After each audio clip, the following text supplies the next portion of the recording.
What if I told you that in just 6 days, your best friend could become your worst tormentor? That the only thing standing between a good person and a sadistic monster isn't their character, but the uniform they're wearing?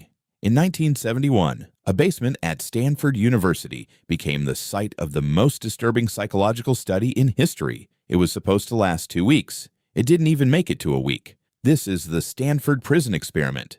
Dr. Philip Zimbardo wanted to know, is the brutality of prisons caused by the nature of the people in them or the environment itself? He recruited 24 healthy middle-class male college students, vetted for their stability, and flipped a coin. Half were guard, half were prisoner. To make it real, the prisoners were arrested at their homes by actual police, fingerprinted and blindfolded. They were stripped, deloused, and given numbers instead of names. The guards were given khaki uniforms, whistles, and mirrored sunglasses to prevent eye contact. They were told to maintain order, but were given one rule: no physical violence. But as it turns out, the mind has ways of being violent without ever landing a punch. Day 1 was awkward. No one knew their lines. But by day 2, a riot broke out. The prisoners barricaded themselves in their cells with their beds. The guards, feeling their authority challenged, fought back. They used fire extinguishers to spray the prisoners with cold CO2.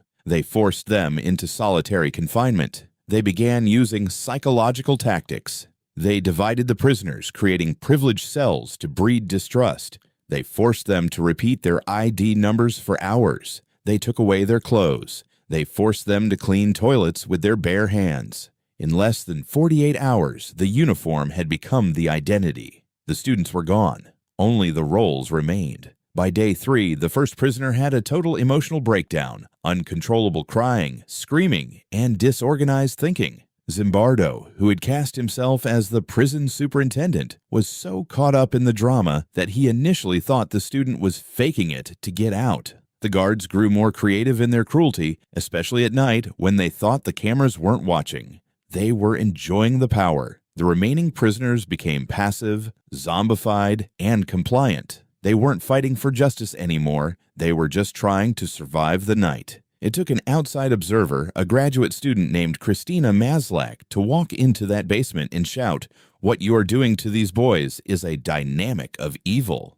Zimbardo ended the experiment on day 6. It remains a terrifying testament to the Lucifer effect. The idea that under the right circumstances, anyone can be persuaded to act in ways they never thought possible. We like to think we have a moral compass that points north, no matter what. But Stanford proved that sometimes all it takes is a title and a pair of sunglasses to make us lose our way. So, ask yourself, if you were handed that whistle in 1971, would you have been the one to stop the abuse, or would you have been the one to start it?